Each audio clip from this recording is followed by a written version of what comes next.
mau kasih kami bersyukur punya Allah seperti itu dan Tuhan pada saat pagi hari ini berapa kami yang ada kami akan memuji Engkau, memuliakan Engkau ya Tuhan. Berapa pujian kami sampaikan kepada kami kali yang Tuhan beri bagian dan pelayanan kami pagi hari ini baik musik, doa, pujian dan semua yang berbagian pelayanan pada saat pagi hari ini Tuhan Kau akan berkati kami semua Tuhan dan kami yang datang di tempat ini tidak lepas dari kami yang luar biasa pada saat pagi hari ini Tuhan kami telah Tuhan yang lain yang belum bisa mereka yang tahu sekarang keberadaan mereka kami siapa mereka pada saat pagi hari ini ada sakitnya kita sembuhkan dalam nama Yesus ada kesembuhan yang lain dan hari yang akan datang bersama dengan kami Tuhan berkati pada kami sampai selesai pada puasa ke-8 puasa yang biasa kita suka akan bersama pagi hari ini sama-sama kami usirkan dalam nama Yesus banyak kuasa menjadi tengah-tengah pada saat pagi hari ini Roh Kudus yang curahkan atas kami saat pagi hari ini sehingga kami nanti Tuhan kami datang lebih lagi berharap kepadamu lebih lagi suka-suka di dalam ibadah ini kami akan yakinkan diri kami untuk percaya karena Engkau satu-satunya Tuhan dan Juru Selamat. Amin. Kami serahkan hidup kami, serahkan ibadah kami sampai selesai dengan Bapa. Hanya di dalam satu nama Tuhan kami Yesus Kristus. Kami serahkan hidup kami serahkan doa kami. Haleluya. Amin. Kita lanjut pujian, beri salam ke saudara-saudara kita, katakan monggo kita sami derek Gusti. Oh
untuk persembahan.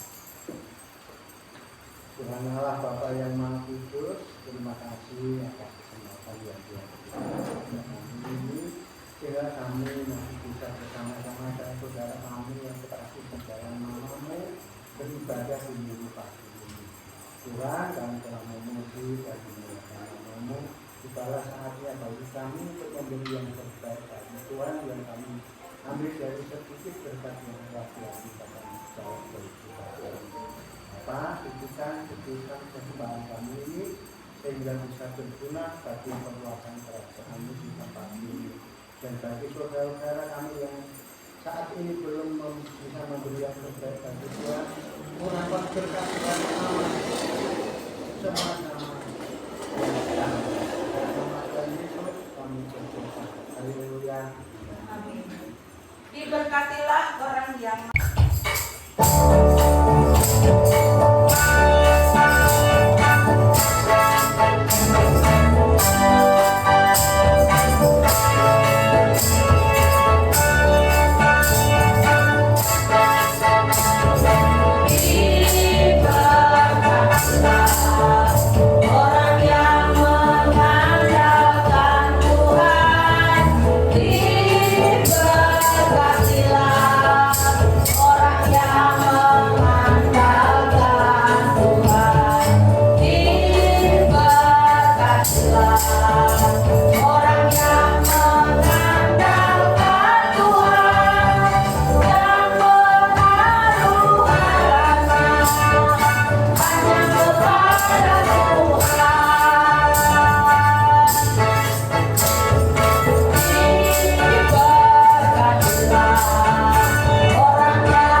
surga yang kami sembah di dalam nama Tuhan Yesus Kristus. Terima kasih Tuhan untuk pagi hari ini. Penyertaan-Mu sungguh luar biasa, khususnya dalam 1 minggu terakhir ini Tuhan. Sehingga pagi hari ini kami dapat kembali datang ke rumah-Mu, memuji, menyembah Engkau, dan sebentar saatnya Tuhan kami akan mendengarkan sebagian daripada firman-Mu. Ampuni segala salah dan dosa kami Tuhan, agar kami senantiasa layak duduk di bawah kaki salib-Mu.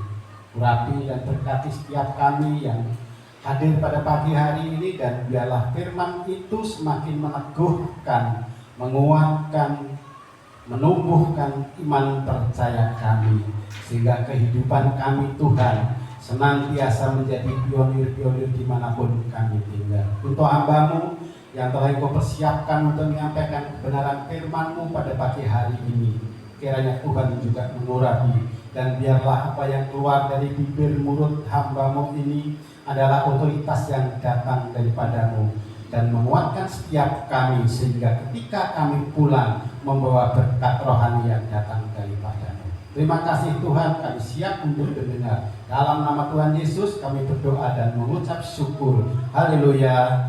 Amin. Shalom Bapak Ibu yang Tuhan Yesus Kristus. Puji Tuhan, puji syukur kalau pagi hari ini kita dapat kembali beribadah, semuanya karena anugerah Tuhan. Hari-hari ini kita semua, saudara-saudara kita di belahan bumi dan juga di Indonesia sedang mengalami musibah bencana alam.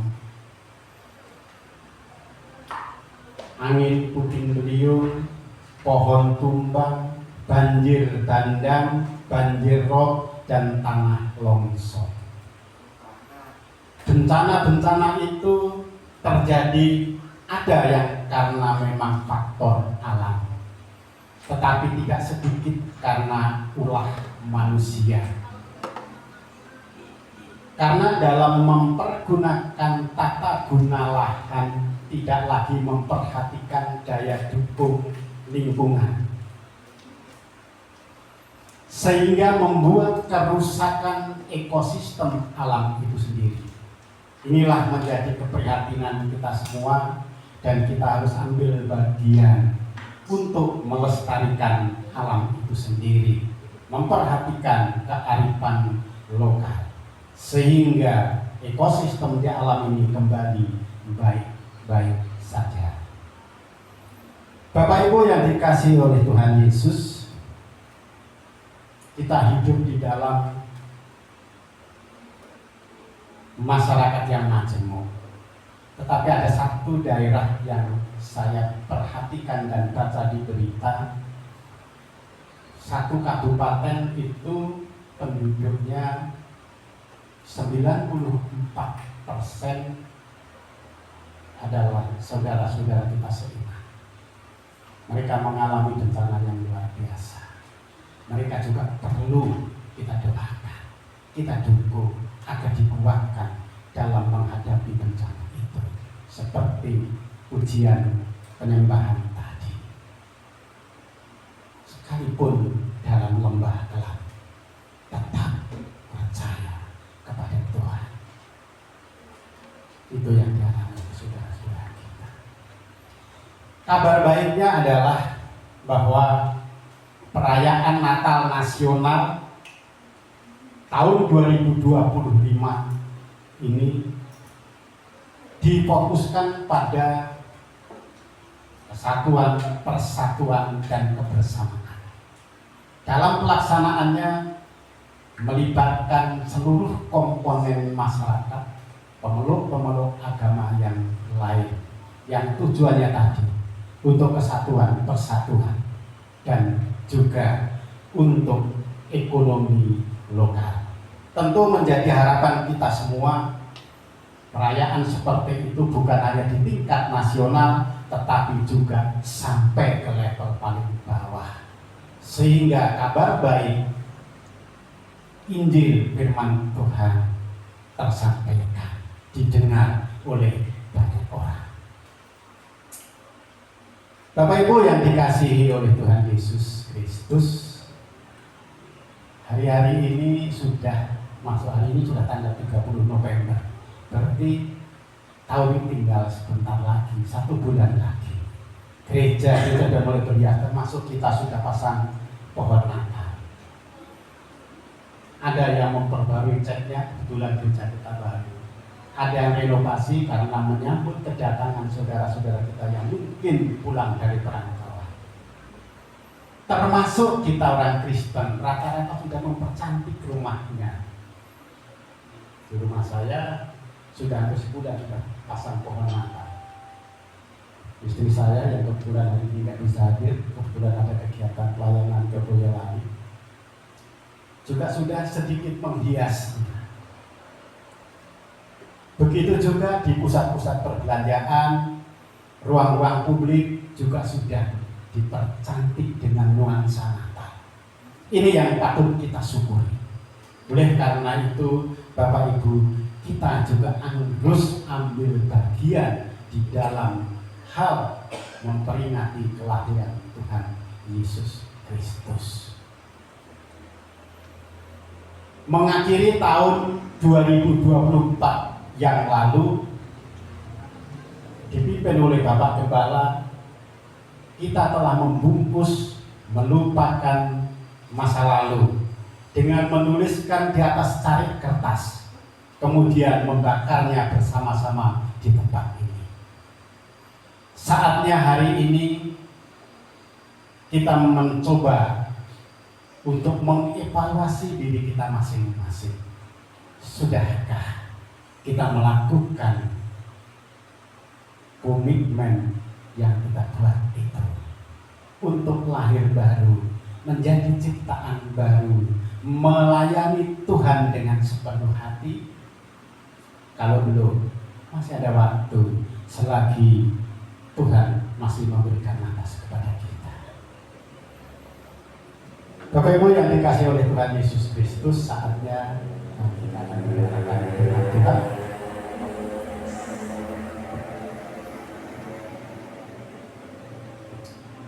Firman Tuhan pagi hari ini terambil dari Matius 5 ayat 13 sampai dengan 16.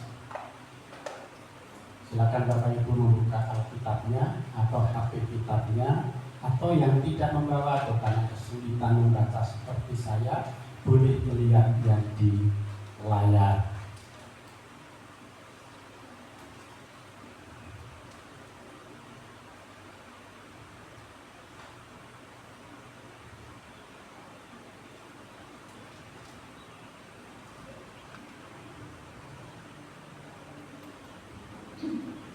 Ya, saya akan baca buat Bapak Ibu Saudara, dan Bapak Ibu Saudara silakan untuk menyimaknya.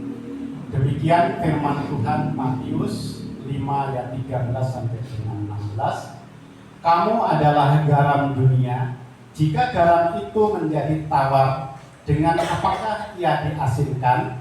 Tidak ada lagi gunanya selain dibuang dan diinjak orang. Kamu adalah terang dunia. Kota yang terletak di atas gunung tidak mungkin tersembunyi.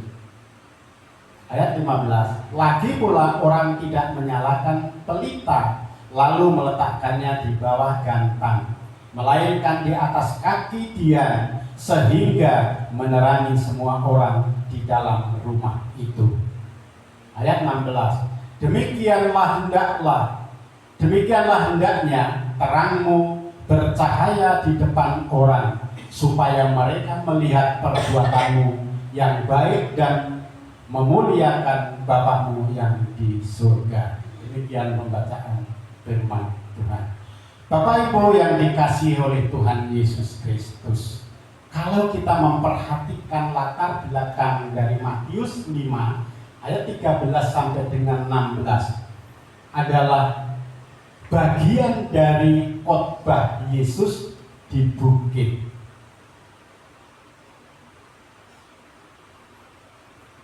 Yesus menjelaskan tentang tujuan dan tanggung jawab muridnya sebagai umat Allah. berarti saudara dan saya, yaitu untuk memberikan dampak positif yang nyata, menghadirkan kemuliaan Allah melalui perbuatan baik dan menjadi berkat bagi lingkungan kita, bagi banyak orang.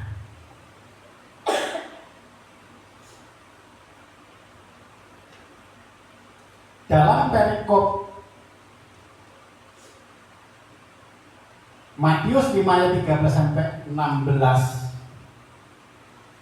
setidaknya ada 2 kata kunci, yaitu kamu adalah garam dunia, kamu adalah terang dunia.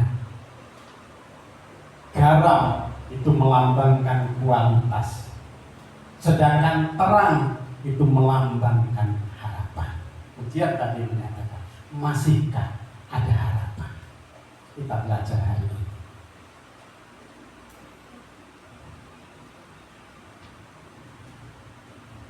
Dalam ayat 13 dikatakan kamu adalah garam dunia. Jika garam itu menjadi tawar, dengan apakah ia dihasilkan? Bapak Ibu, saya mencoba untuk browsing-browsing di internet. Fungsi garam salah satunya adalah untuk memberikan rasa. Kita tahu semua ya, saya kalau mau ada perjamuan kasih dimanapun, harapan saya ada sayur asem, gitu ya. Karena favorit saya Bapak Ibu. Kalau saya lagi ada sayur asem, mungkin Bapak Gembala lewat di depan saya pun nggak kelihatan. Makanya itu berarti utama. Nah, sayur asem itu di sini kalau kita lihat ya, ada jagung unsurnya ya, ada terong, ada apa ini ya, ada labu siam, ada kacang panjang, ada melinjo, daun melinjonya, dan karena kuahnya merah berarti ada cabai. Enak nggak Bapak Ibu kira-kira? Mantap ya, tanpa garam ya. Ya, tanpa garam ya. Enak nggak kalau tanpa garam? Nggak enak. Garam itu menentukan. Asamnya dan garamnya mungkin jumlahnya banyak sama, tapi disebut sayur asam, nggak sayur garam. Itulah garam Bapak Ibu. Yang kedua, ini saya ngambil gambar yang sebelah kiri saya, tapi sebelah kanan Bapak Ibu, itu ikan. Orang biasanya bilang ikan asin. Kalau bahasa apa ya, bilang gereh ya, bahasa Jawa ya. Bahasa Jawa bilang gereh. Ikan laut yang di lautan asin itu tawar loh Bapak Ibu. Kenapa tawar? Tanya, kenapa tawar? Ikan yang di laut, ikan laut itu rasanya tawar. Kenapa tawar? Padahal di dalam laut itu asin, dan garam itu dibuat dari air laut. Karena hidup. Ketika mati, direndam dengan air garam, jadilah asin, disebutlah ikan asin, mengawetkan makanan. Nah, sebelah kanan Bapak Ibu ini ada peyek laron. Saya punya nostalgia ketika saya kecil, saya sama nenek saya itu paling disayang. Dan saya lihat nenek saya itu setiap musim laron itu memberi laron cukup banyak. Dan laron itu ditaruh di garam, dicampur dengan garam. Ketika masak sayur, masak apapun yang pakai air tentunya, itu selalu mengambil garam yang dilaroni atau laron yang digarami itu. Sehingga saking banyaknya dan dimakan setiap hari sampai musim laron berikutnya masih ada garam berlaron. Kemudian saya juga browsing ke internet. Ternyata Bapak Ibu, laron itu mengandung protein lebih dari 20%. Lebih tinggi dari proteinnya telur. Hati-hati makan laron, kalau banyak kasih saya. Karena proteinnya tinggi. Dan saya suka. Istri saya suka marah karena kalau dulu ketika kami pacaran, karena nggak dimatikan makronya, lawan berterbangan, saya tangkap, saya makan Bapak Ibu. Entah bisa makan sampai saat ini. Puji Tuhan, kami anugerah dari Tuhan. Karena ternyata protein tinggi berarti kearifan kearifan lokal, kemampuan orang tua nenek saya yang buta huruf ngerti bahwa lauk itu berprotein. Karena ketika saya kecil makan telur itu barang mahal. Kemudian yang ketiga, fungsi garam mengatur keseimbangan cairan dalam tubuh kita. Coba Bapak Ibu kalau panas-panasan atau merasa sumuk, mungkin di ruangan ini yang merasa panas juga berkeringat, dan keringat itu asin, mengatur keseimbangan itu. Dan kalau kita baca manfaat dari garam untuk mengatur cairan dalam tubuh kita, ketika kita mohon maaf, ketika kita terjadi diare, banyak buang air, kekurangan cair dalam tubuh kita, kalau nggak ada oralin, biasanya orang tua kita mencampur air garam dan tambah gula kadang-kadang untuk diminum supaya cairan dalam tubuh kita ini tetap terjaga. Idealnya 75% tubuh kita ini berisi air. Ketika terjadi tinggal 50 atau 25%, maka kekurangan cairan, dehidrasi bisa membahayakan sirkulasi darah di dalam tubuh kita.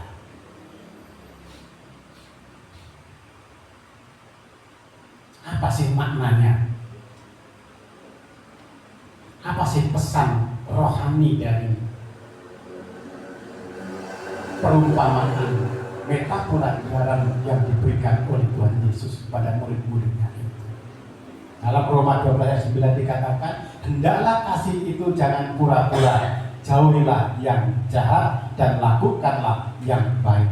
Sifat garam itu ikhlas Bapak Ibu. Sifat garam itu tulus Bapak Ibu. Sifat garam itu enggak pernah menuntut.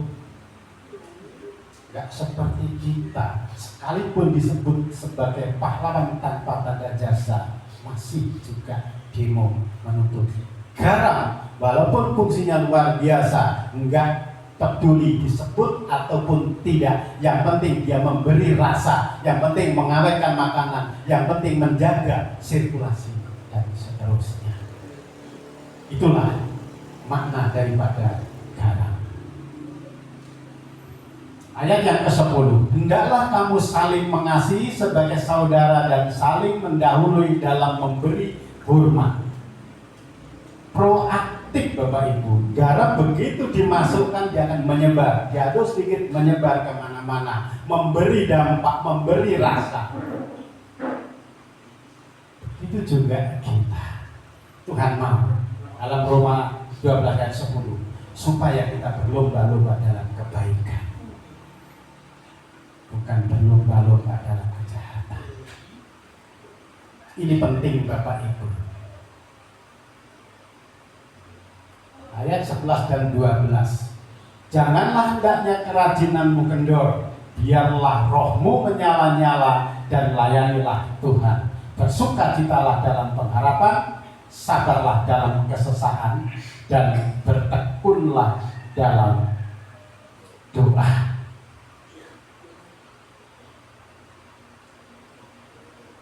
Lengkap saudara. Rajinmu jangan kendor. Tuhan mau kita enggak malas-malasan dalam segala hal. Tuhan mau kita rajin, baik di dalam mengarungi kehidupan sehari-hari maupun di dalam mengikut Tuhan. Biarlah roh kita yang menyala-nyala jangan dipadamkan dan layani Tuhan. Ada sebuah kisah Bapak Ibu di Singapura beberapa waktu yang lalu. Ada seorang gadis, dia merayakan ulang tahun di sebuah apartemen dan dia mengundang teman-temannya. Biasalah kalau anak muda kemudian kumpul-kumpul acara pesta seperti ulang tahun itu, dia pasti bermusik, bernyanyi, dan pasti musiknya luar biasa karena banyak orang, pasti suasananya ramai, keras, dan panas. Nah, di apartemen itu, di ruangan gadis itu dilengkapi yang namanya sensor panas dan sensor asap dipasang. Karena setiap, dan dia pakai itu loh Bapak itu ya, asap-asapan dan seterusnya itu. pasti sensornya itu menangkap itu dan akan mati. Bukan mati, akan menyemburkan air otomatis karena panas dan asap. Nah, supaya mereka nggak terganggu, dimatikan Bapak. Sensor yang menyala tadi dimatikan. Nah, sehingga sepanas apapun, sebanyak apapun asap, kencang apapun suara-suara itu, maka air tadi tidak menyambur. Singkat cerita, ketika acara selesai, mereka beres-beres dan lupa menyalakan kembali sensor itu. Karena masih ada sisa lilin yang menyala, terjadilah malam itu kebakaran. Dan singkat cerita, gadis itu meninggal karena terbakar di ruangan itu. Karena fungsi pemadam otomatis tadi tidak berfungsi. Demikian juga hidup kita Bapak Ibu. Kita memiliki Roh Kudus yang lebih besar daripada roh dunia. Jangan padamkan, jangan matikan. Biarkan roh itu bekerja. Untuk apa? Untuk terus melayani Tuhan sebagai garam yang berdampak.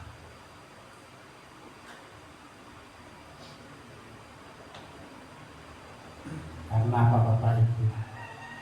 Ketika garam itu tawar, ayat 13, kalau garam itu tawar, nggak ada gunanya. Karena apa? Tadi dikatakan sayur asem tadi ya, tanpa garam itu hambar, nggak berasa, nggak enak, nggak nyaman.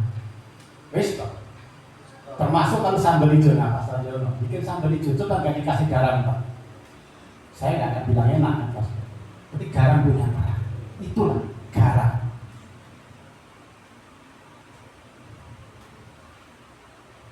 Begitu juga kita Bapak Ibu. Tanpa iman kita kehilangan rasa. Tanpa iman kita kehilangan arah. Tanpa iman kita kehilangan nilai dan keberadaan kita sebagai orang Kristen, sebagai pengikut Kristus.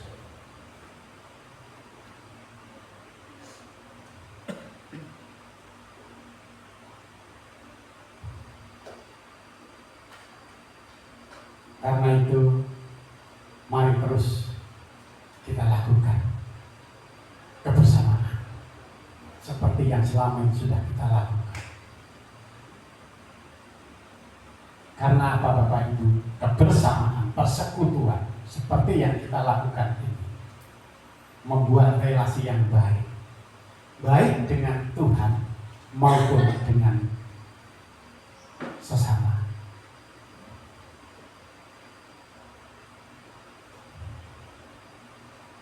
Dalam khotbahnya minggu lalu Bapak Gembala katakan, bertekunlah dalam kasih atau kasih yang bertekun. Apapun tantangan yang kita hadapi, tetaplah bertekun di dalam Tuhan. Melayani sesuai dengan kemampuan yang kita punya. Penuh sukarela, sukacita, dan damai sejahtera. Nggak ada artinya kalau Bapak Ibu melayani dalam bentuk apapun dengan bersungguh-sungguh. Tidak damai, nggak ada artinya.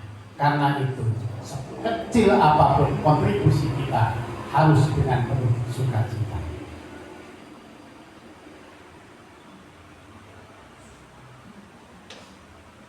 Hari ini kita diingatkan untuk memiliki sikap hati yang kuat, positif dan tekun dalam menghadapi tantangan hidup. Seberat apapun tantangan hidup itu, percaya kepada Tuhan.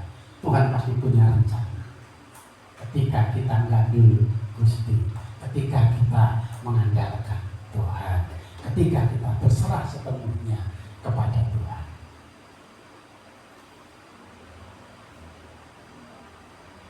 Dalam Markus 12 ayat 41 sampai dengan 44 dikatakan demikian firman Tuhan. Pada suatu kali Yesus duduk menghadapi peti persembahan dan memperhatikan bagaimana orang banyak memasukkan uang ke dalam peti itu. Banyak orang kaya memberi jumlah yang besar. Wow, luar biasalah kita saudara. Dia selalu tahu apa yang kita lakukan. Tuhan selalu hadir di dalam setiap detil kehidupan kita. termasuk ketika kita memberikan persembahan. Yesus memperhatikan. Ayat 41. Lalu datanglah seorang janda yang miskin dan ia memasukkan 2 peser, yaitu 1 duit. Saya belum tahu persis 2 peser 1 duit itu kalau dikonversi dengan rupiah sekarang berapa. Tetapi firman Tuhan katakan, maka dipanggilnya murid-muridnya dan berkata kepada mereka, Aku berkata kepadamu, sesungguhnya janda miskin ini memberi lebih banyak daripada semua orang yang memasukkan uang ke dalam peti persembahan. Wow. Rupanya waktu itu petinya dibuat dari kaca ya Bapak Ibu, sehingga Yesus tahu berapa yang dimasukkan dalam peti itu oleh orang kaya yang tentunya besar-besar banyak-banyak, dan janda yang kecil itu. Kita baca lanjut ayat 44. Sebab mereka semua memberi dari kelimpahannya, tetapi janda ini memberi dari kekurangannya, semua yang ada padanya, yaitu seluruh nafkahnya. Besar Bapak Ibu, seluruh nafkahnya. 1 duit 2 peser nafkahnya. Kalau sekarang bekerja 1 hari di ladang mungkin 70.000 ya, nafkahnya 1 hari.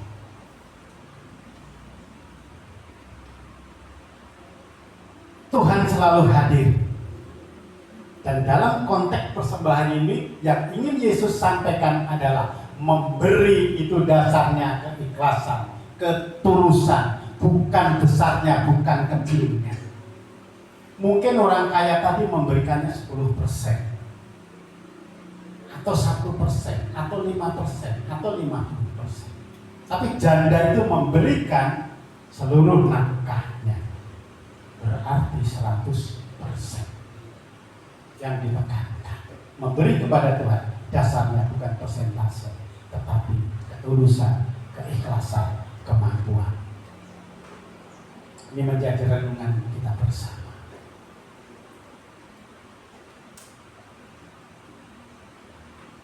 Kita lanjut bacaan kita tadi dalam Matius 5 ayat 14 sampai dengan 16. Saya baca ulang supaya kita lebih memahami. Kamu adalah terang dunia. Kota yang terletak di atas gunung tidak mungkin tersembunyi. Lagi pula orang tidak menyalakan pelita lalu meletakkannya di bawah gantang, melainkan di atas kaki dian, sehingga menerangi semua orang di dalam rumah itu. Demikianlah hendaknya terangmu bercahaya di depan orang, supaya mereka melihat perbuatanmu yang baik dan memuliakan Bapa-mu yang di surga. Yesus mengajarkan untuk menjadi terang, yaitu memberi harapan. Kalau nyanyian tadi masih ada harapan. Yesus mengingatkan kepada kita, jadilah terang, supaya kita memberi harapan kepada mereka, sehingga mereka melihat Allah melalui hidup kita.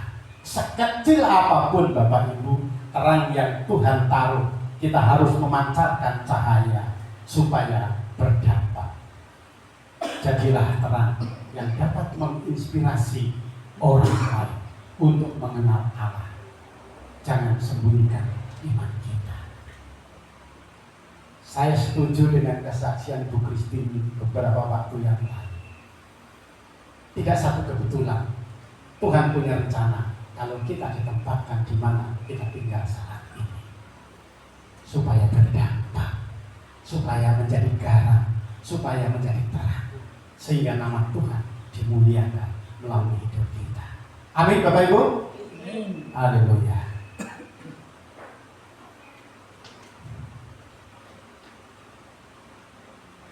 Bapak Gembala bilang minggu yang lalu, jangan menjadi cahaya di atas meja, dibutuhkan atau tidak tetap ada, tapi keberadaannya tidak memberi dampak. Seringkali Bapak Ibu di rumah, termasuk di rumah saya, ketika makanan disajikan di meja makan ditaruh lilin, bukan untuk penerangan karena listriknya sudah terang, tapi untuk mengusir nyamuk dan lalat. Ada fungsi tapi kecil. Tapi bagaimana menurut Bapak Gembala cahaya tadi bisa menerangi seluruh ruangan sehingga seluruh ruangan itu terpancarkan? Bagaimana kalau dalam kegelapan kalau ada secercah titik, maka nyala itu, cahaya itu bisa menerangi sekalipun kecil, tetap membawa dampak. Tuhan mau bukan hanya tampak, bukan hanya menyala, tapi memancar, mengubah supaya gelap menjadi terang melalui hidup kita. Tuhan memanggil kita, termasuk memanggil Petrus, saudara. Yang pertama diselamatkan dari maut menjadi hidup yang kekal. Selanjutnya kita punya tugas, misi agung, yaitu menyelamatkan yang lain supaya tidak binasa, melainkan memperoleh hidup yang kekal. Kita tahu dunia tidak kekurangan orang pintar. Banyak yang lulus SMA, S1, S2, S3, STLR. Banyak yang profesor, yang doktor, yang macam-macam.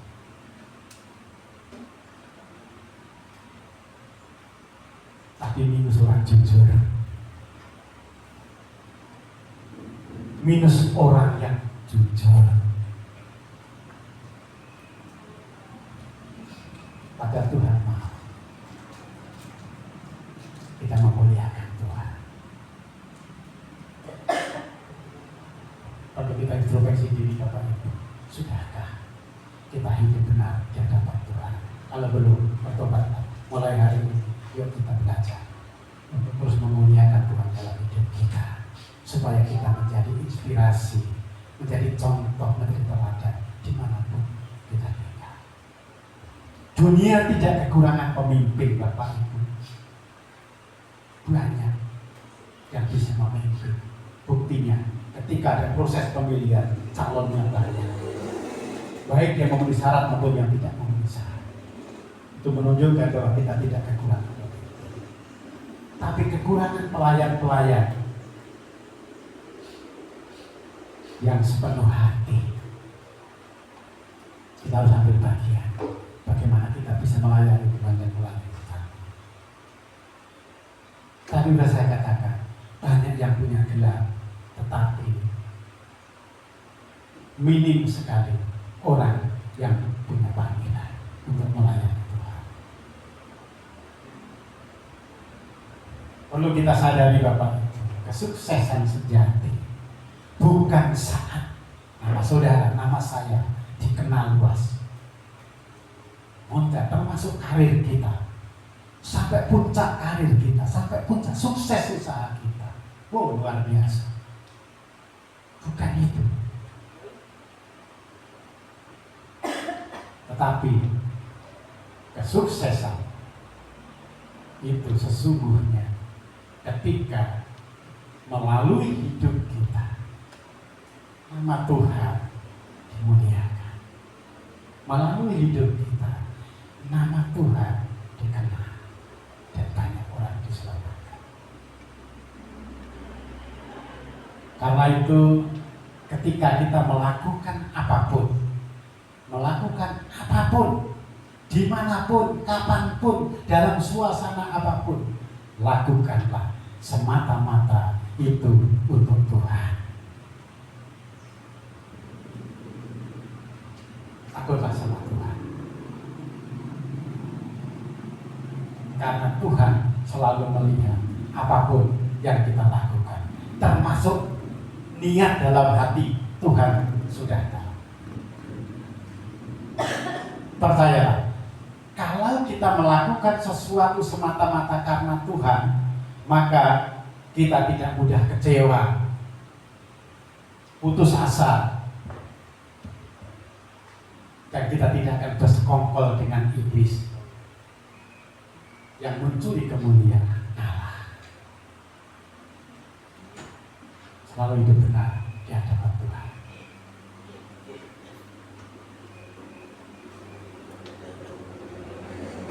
Gak mudah Bapak Ibu, tapi saya mengajak Bapak Ibu hari ini untuk mengubah cara berpikir kita.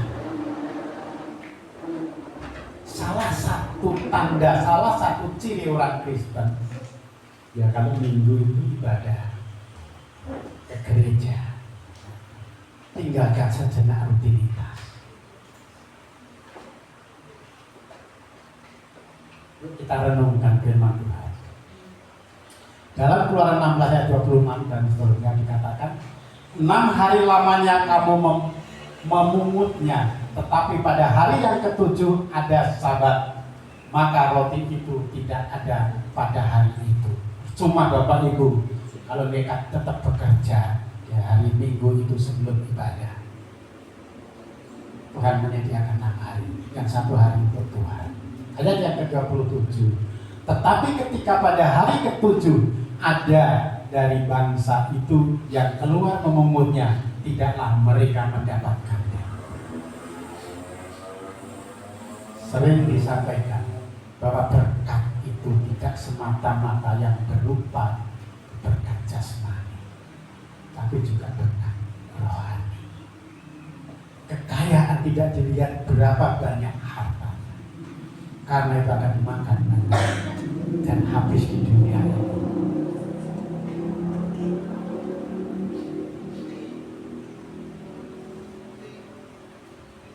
Karena itu selalu rendah hati, jadilah saksi lewat iman kita.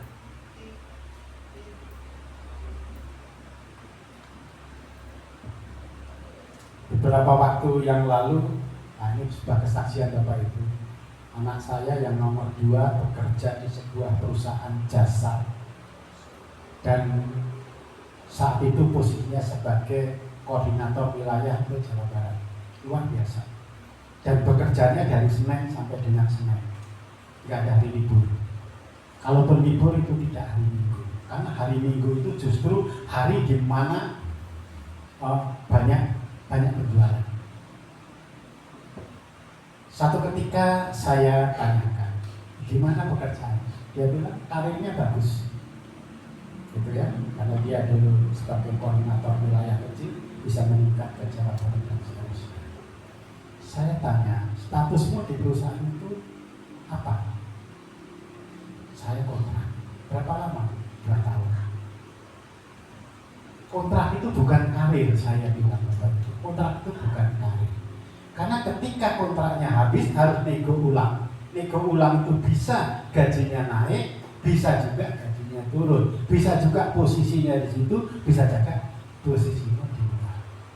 Ketika tidak sepakat, maka berhentilah dari perusahaan. Ketika melamar lagi tempat lain, nggak bisa pengalaman itu serta-merta dipakai untuk di luar. Kalau yang namanya karir itu adalah yang organik, jenjang karirnya jelas, nggak ada ceritanya dari turun, kecuali memang perusahaan itu betul-betul sedang mengalami penurunan omset. Karena itu pertimbangkan. Karena kamu nggak bisa ibadah di hari Minggu. Puji Tuhan saat itu dia keluar Bapak Ibu, dan posisinya bagus. Soal pendapatan saya nggak pernah tanya. Posisinya bagus karena sebagai koordinator wilayah untuk Jawa Barat. Dia keluar sehingga seperti sini ada beberapa. Alasannya karena papa atau karena apa? Ya, karena saya nggak bisa ibadah. Oke. Kemudian dia mulai bekerja lagi Bapak Ibu. Seharusnya profesinya guru, tapi saya gagal mendidik dia sehingga dia begitu lulus nggak mau jadi guru. Nah, dia kemudian bekerja di pengelolaan olahraga yang namanya padel. Tahu ya Bapak Ibu ya? Padel yang sekarang sedang booming. Terus, nah di perusahaan padel, pengelolaan olahraga padel itu berarti minggu kamu nggak masuk. Oh ya, saya di shift, karena shift. Kadang masuk pagi, kadang masuk sore. Sekalipun hari Minggu masuk, saya bisa ibadah. Kalau shift siang, saya bisa ibadah pagi. Kalau masuk pagi bisa ibadah siang. Puji Tuhan. Ini Bapak Ibu, semangat kita, spirit kita harus menjadi garam, menjadi terang dimanapun kita ada. 1 Korintus 15 ayat 33 dikatakan, janganlah kamu sesat, pergaulan yang buruk merusakkan kebiasaan yang baik. Hati-hati khususnya anak muda ya, kalau bergaul, memilih pergaulan, termasuk kita yang sudah tua tapi berjiwa muda. Hati-hati pergaulan. Karena apa? Pergaulan itu punya dua arah. Bisa membangun kebaikan, bisa juga merusak atau menghancurkan kebaikan.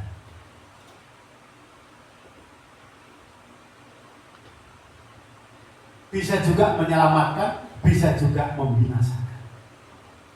Itu pergaulan, persahabatan. Hati-hati Bapak. Kita diingatkan melalui ayat ini agar tidak tertipu. Karena pergaulan yang buruk bisa merusak kebiasaan dan akhlak yang baik. Sekali lagi, pergaulan yang buruk bisa merusak kebiasaan yang baik. Maka tidak sedikit anak-anak Tuhan yang terjerumus. Anak-anak Tuhan yang akhirnya lari dari Tuhan. Karena apa? Pergaulan itu. Karena itu pilihlah sikap hubungan yang bijaksana, yang membuat kita bertumbuh, bukan yang membawa kita pada masalah.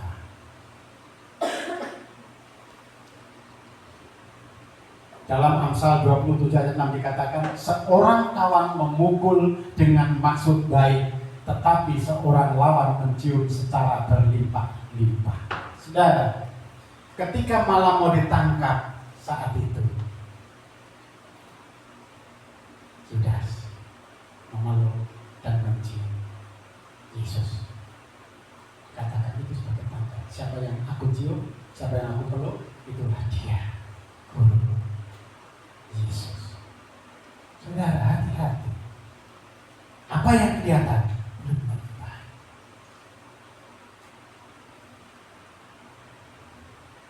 Sahabat sejati berani menegur walaupun menyakitkan, rasanya pahit.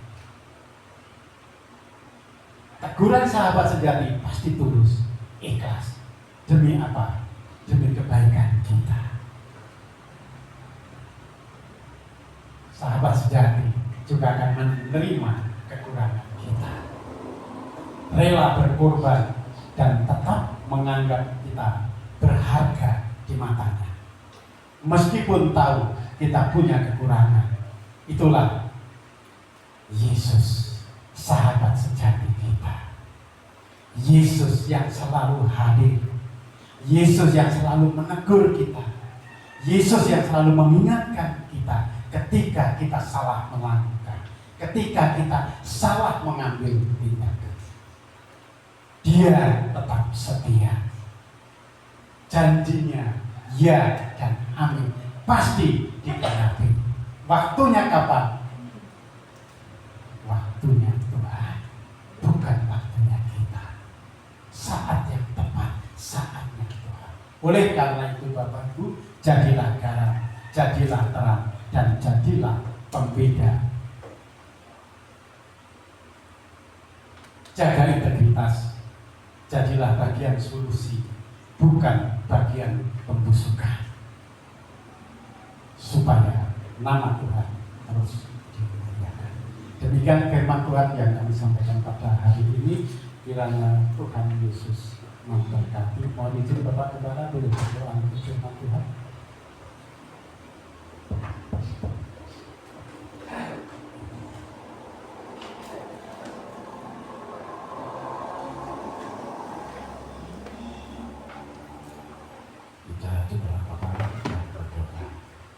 Terima kasih Tuhan Yesus buat firman telah kami dengar.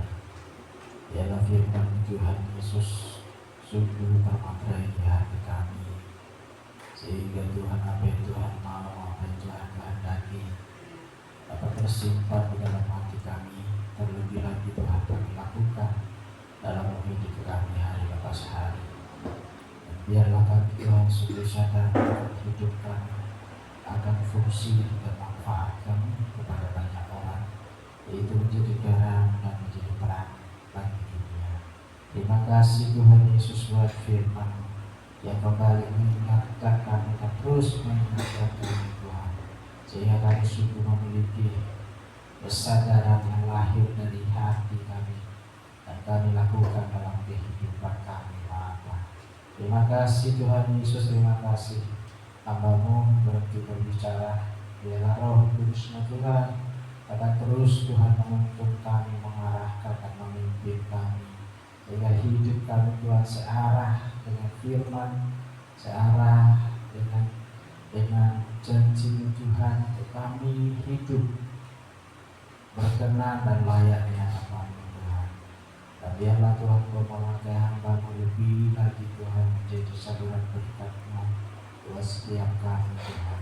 Harapan Tuhan terus terjadi sehingga Tuhan hidup hamba-Mu dan keluarga senantiasa Tuhan hidup karena Tuhan, hidup karena anugerah-Mu dan oleh pimpinan-Mu Tuhan. Oh Bapa, senantiasa beri kemampuan menjadi terang dan garam dimanapun berada. Terima kasih Tuhan, terima kasih berkati hamba-Mu dan keluarga, secara khusus Tuhan Cornelia hari ini tidak bersama dengan kami tanpa pelayanan di Boyolali. Tuhan Yesus senantiasa memakai hamba-Mu menjadi saksi-saksi-Mu Tuhan. Terima kasih Tuhan, terima kasih. Di dalam nama Tuhan Yesus Kristus kami berdoa, haleluya. Amin. Baik, terima kasih buat firman Tuhan pada pagi hari ini.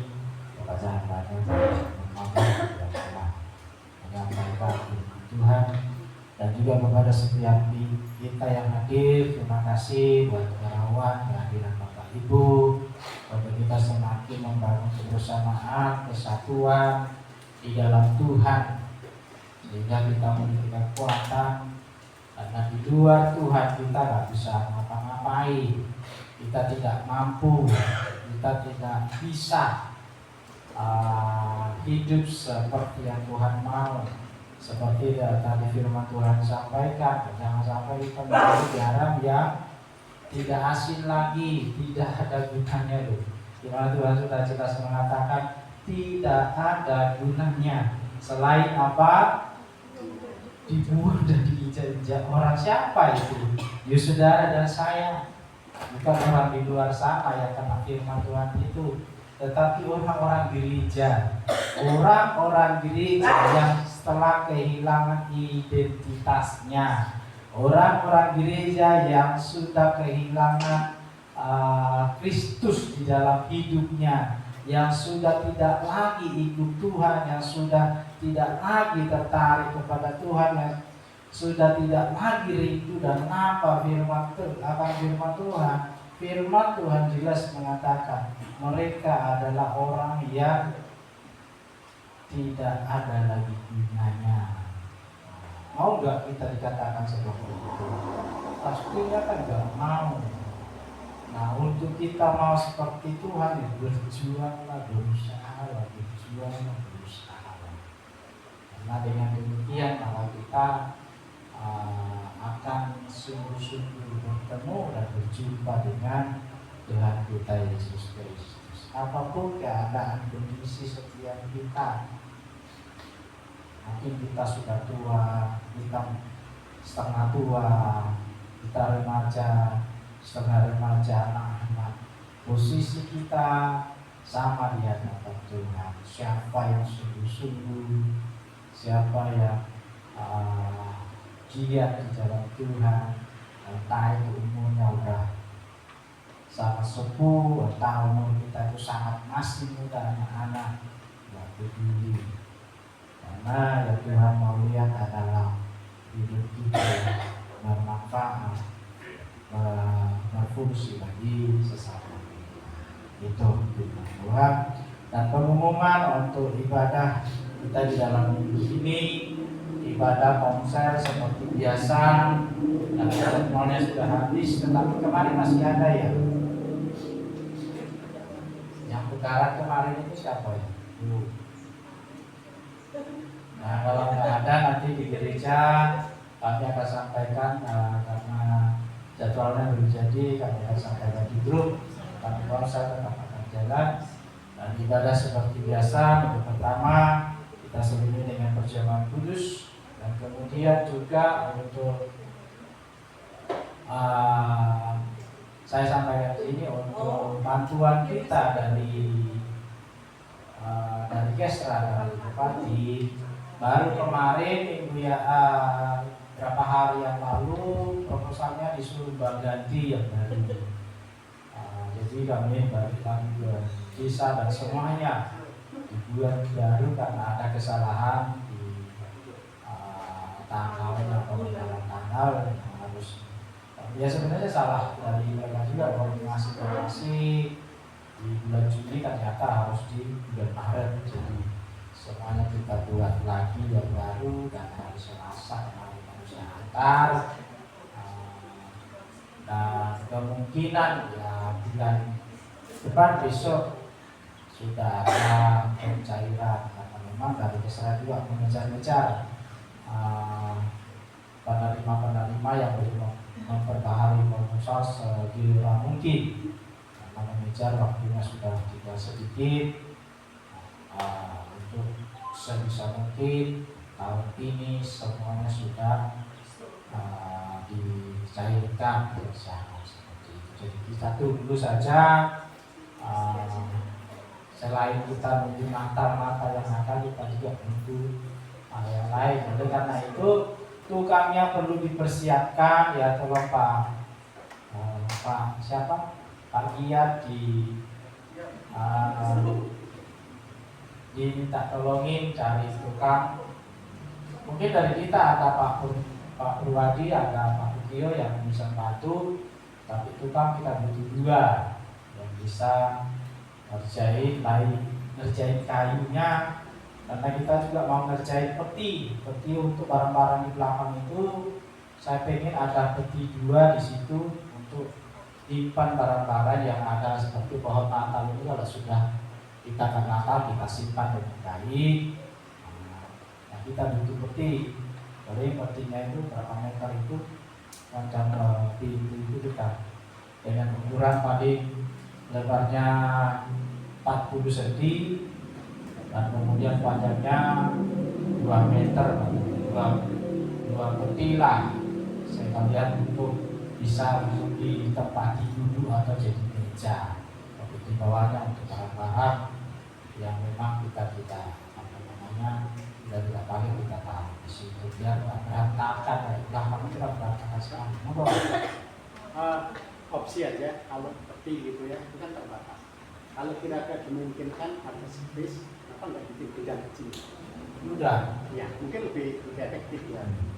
Kalau kita buat gudang, kita buat di mana Pak? Nanti bisa disini kan ruangan masih mungkin ya, kalau mungkin gitu kan, di luar gereja supaya ruangan ini lebih bersih. Jadi nggak ada peti, nggak ada apa-apa. Oh gitu. Saya kira bikin peti dengan gudang nanti kosnya nggak ada. Iya, gudang besar. Ya mungkin itu kita di Paspori juga nggak apa-apa ya. Ya nanti siapkan space aja, nempel di mana, tinggal kasih. Ya kita coba lihat besok ya.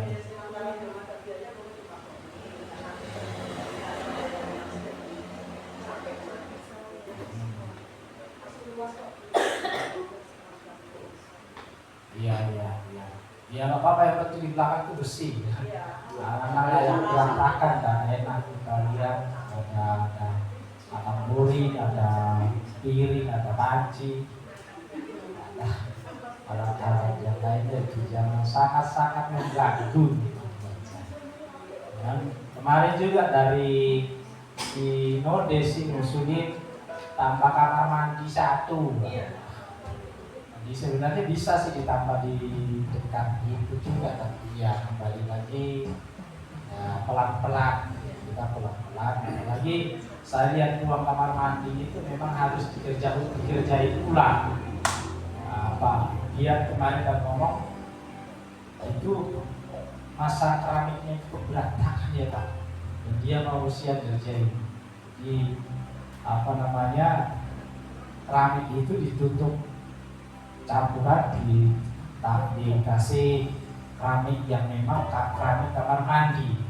Nah, kemarin itu lepas untuk kamar mandi, dan saya juga kepengen ada kurang lebih 1 meter itu kita keramik saja, apa saja kok pecah-pecah semua.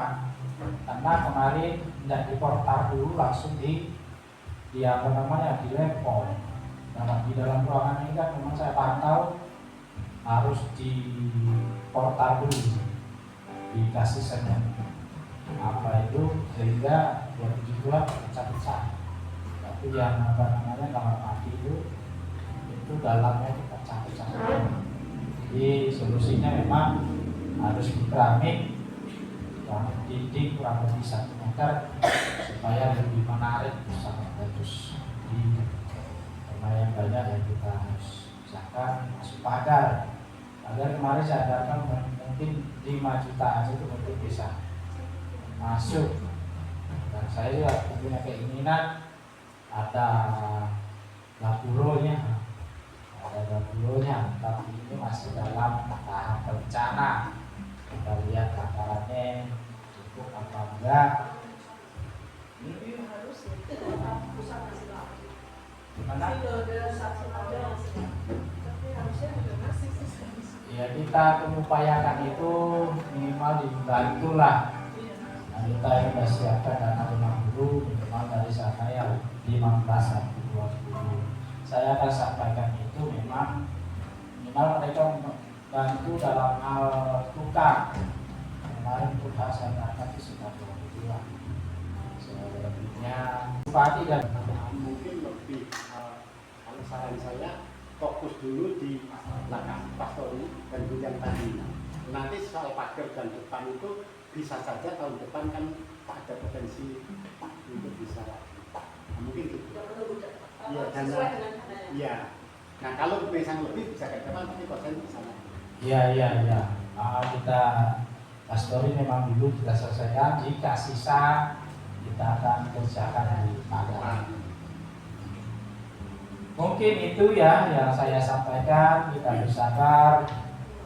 Ini apa yang kita mau lakukan kita lakukan, dan yakin jika kita lakukan karena Tuhan, karena pekerjaan Tuhan pasti selalu ada jalannya, pasti. Dan kemudian yang saya ingin sampaikan untuk Natal kita, karena rencana Natal kita itu tanggal 25. Tetapi walaupun tidak ada undangan kemana-mana, tapi kita berharap Natal kita buat semeriah mungkin. Maksudnya bahwa selain daripada kemarin kita sudah sepakati untuk konsumsinya dari kita, tetapi dalam acaranya pun juga kita pengen ada persembahan pujian mungkin dari keluarga, dari keluarga Pak Sarjono, kesaksian atau nyanyi, keluarga siapa, dari keluarga mana, atau apalah, kesaksian atau nyanyi atau nari, tidak masalah. Dan kemudian juga door prize, kita ingin ada door prize per keluarga apa per orang. Saya sih berharap per keluarga. Kalau per keluarga kan produk meyakinkan. Minimal kalau berkeluarga 50.000 ke atas. Enggak terlalu membebani kalau berkeluarga. Mungkin itu berupa sarung atau kain, kan itu jauh lebih baik, bermanfaat untuk yang menerima, si penerimanya. Kalau saya dapat kain ya puji Tuhan, bisa dibelanjain jadi baju, apa jadi celana, kan gitu. Jadi yang bermanfaat lah, bukan makanan terus ya, janganlah. Artinya yang mungkin kain atau barang-barang yang bisa dipakai lama, atau jaket apa-apa, atau kaos seadanya. Saya dulu pernah loh dari pamor itu ngasih, mengarahkan setiap gereja hamba Tuhan memberi door prize baju 1. Tapi berapa saya beli? Saya beli 2 di saudara. Karena apa ya? Karena ya pengen saja berbagi. Walaupun yang saya dapat itu hanya 1, tapi saya sudah memberi 2. Harganya juga murah, nggak sampai 200.000 kok. 2 baju batik. Jadi memberi. Kalau Tuhan sudah nolong kita di tahun ini, ya minimal kita juga ingin nolong yang lainnya. Dengan door prize apapun yang dapat, ya itulah doa yang mereka masing-masing. Dapat yang rodok-rodok berat, yaitu doanya berguna di sama ini. Itu lebih menarik. Nah, itu yang saya sampaikan, dipikirkan bersama. Apakah kita door prize-nya per keluarga atau per orang? Kalau per orang sih berat-berat ya, per keluarga saja, tetapi minimal ya isinya mungkin rice cooker, isinya apa namanya, hal-hal yang lain, apa piring solusi, mangkok solusi, sendok ya apa, iya bagus. Itu pengumuman dari kami. Tuhan Yesus memberkati semua, dan kita akan mengakhiri ibadah kita. Saya persilakan kita bangkit berdiri. Kita akan satu pujian terima kasih Tuhan dan seterusnya. Terima kasih Yesusku, buat anugerah yang Kau beri selama ini. Tuhan akan syukur bagimu. Bapa, terima kasih Tuhan Yesus buat pagi hari ini, di mana Tuhan telah kembali mengumpulkan kami satu dengan yang lainnya untuk kami datang kepadamu, datang ke tempat ini untuk kami memuji dan menyembah Engkau Bapa. Dan lebih lagi Tuhan, kami bersama-sama belajar firman-Mu, dan biarlah Roh Kudus-Mu turun atas setiap kami masing-masing. Lewat firman-Mu yang kami dengar tidak berlalu begitu saja, tetapi firman-Mu Tuhan sungguh-sungguh termatrai di hati kami. Firman-Mu Tuhan mendarah daging dalam kehidupan kami. Terlebih lagi Tuhan, kami lakukan dalam hidup kami dimanapun kami berada.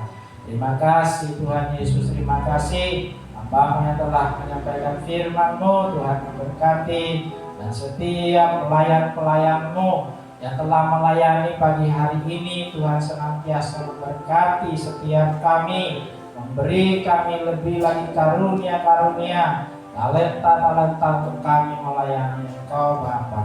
Baik Tuhan yang memimpin pujian, yang tamburin, bahkan memainkan musik, setiap kami mengambil bagian, biarlah semuanya itu Tuhan untuk hormat kemuliaan-Mu. Terima kasih Tuhan, terima kasih.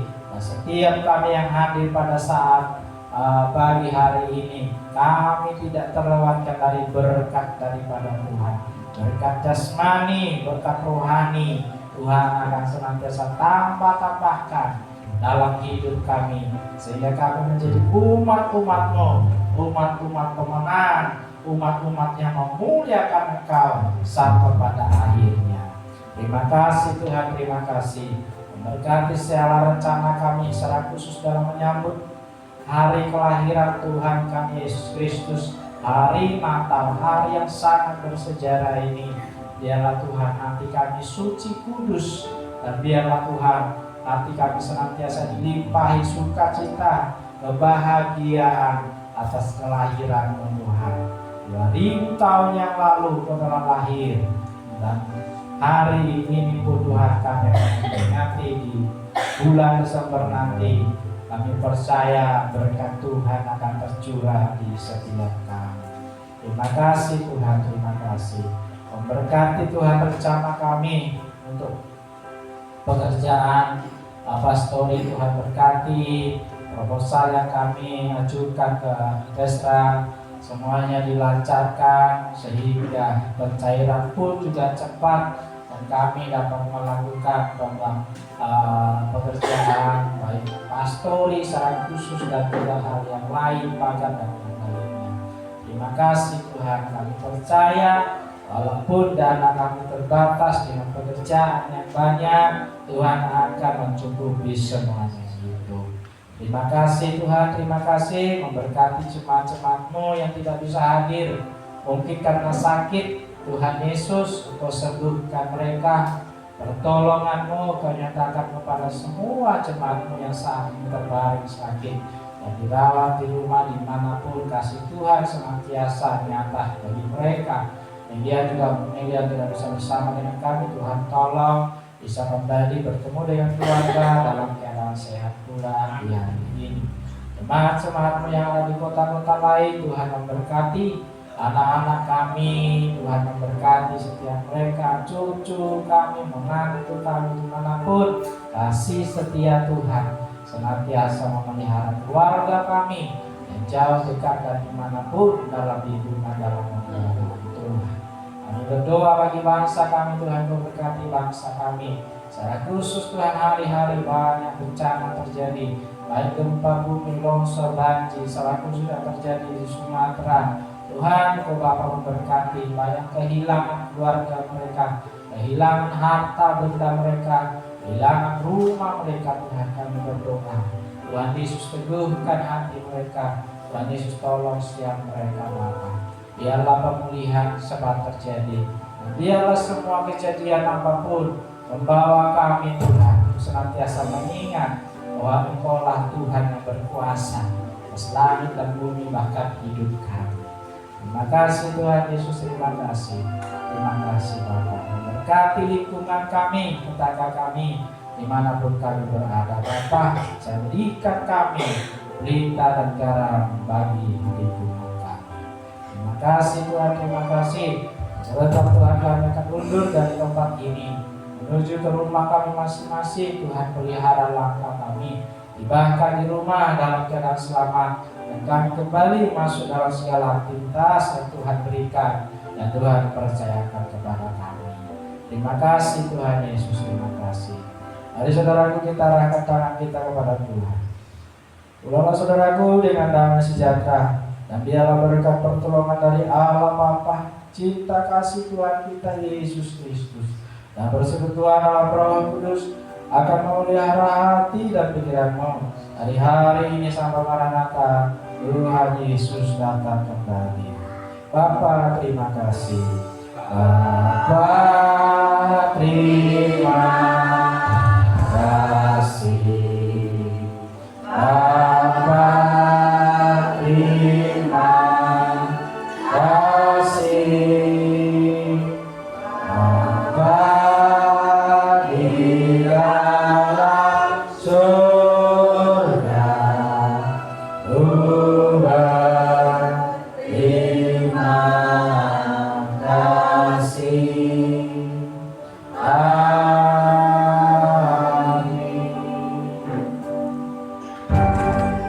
Pada hari Tuhan Yesus